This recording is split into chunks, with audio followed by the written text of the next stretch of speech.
things. Get out of my building. You're fired. I have people skills.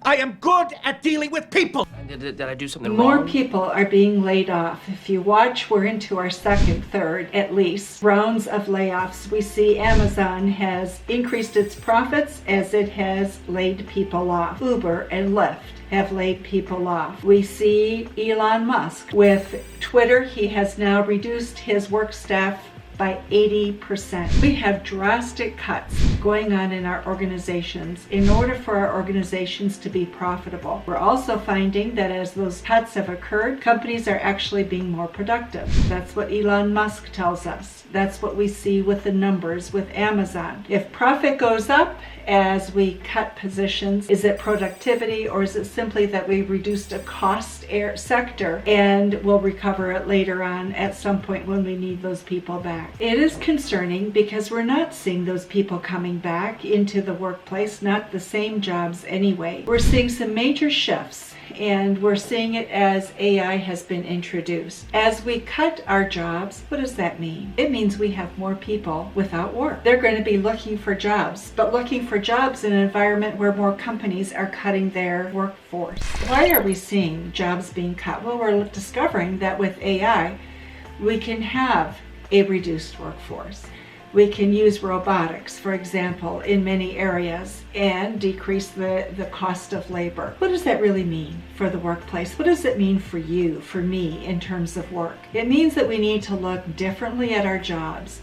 We're going to have skill sets that are different. We're going to have skill sets that include AI. Math is going to be very important in our ability to function in the future. Elon Musk says that one of the most important skill sets he looks for is critical thinking. Well, what is critical thinking? And are we teaching it in our schools anymore?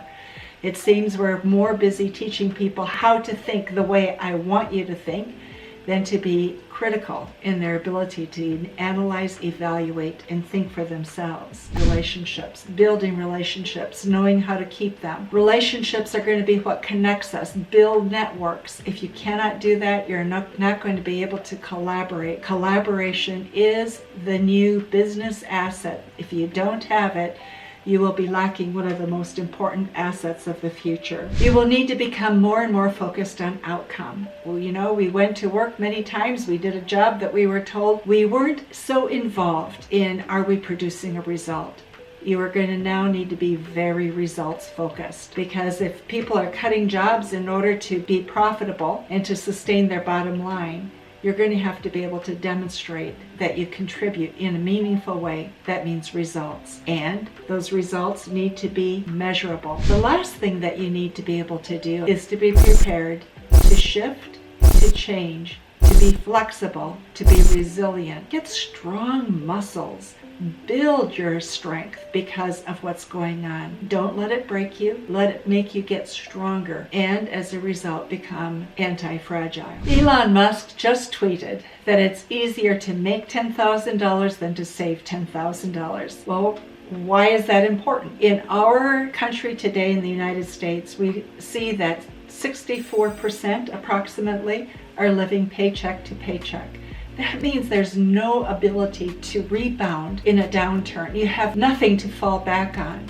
You are dependent on what it is that you're getting paid today. So if you're a part of one of those companies that is laying people off, you're in trouble, aren't you? You have no way to sustain yourself and your family. So what are people doing? Well, actually, there are many things that you can do. People are beginning to focus on it. One, they're cutting down on their vacations. Two, travel. They don't need to travel so much. They're looking at their various expenses. There's only two things you can do if you are in a tough situation financially.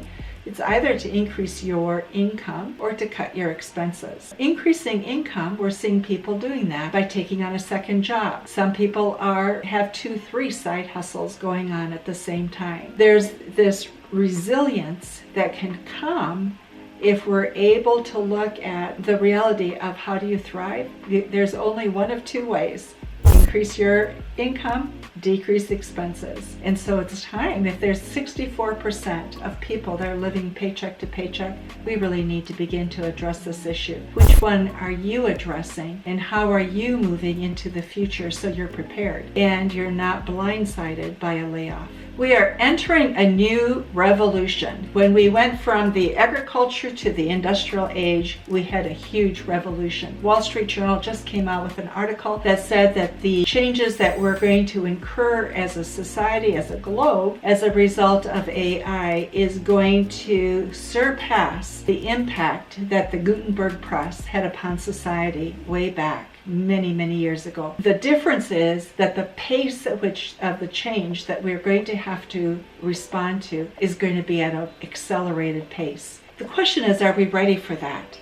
What does it mean when we become more and more dependent on AI or using AI? It means we need different skill sets. We need people who understand AI, who have the skills to understand input into AI. It means jobs that used to be done by people are no longer going to be needed. They're going to have to do other jobs. When you take a look at marketing, we've had whole groups of people doing content marketing. ChatGPT can write your content.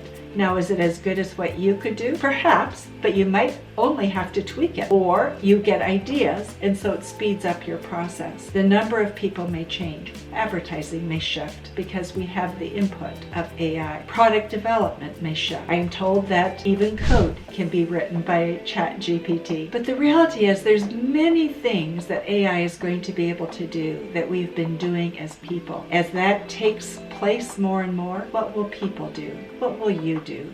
We need to start thinking about that. We need to start being creative. We've gone through these changes before.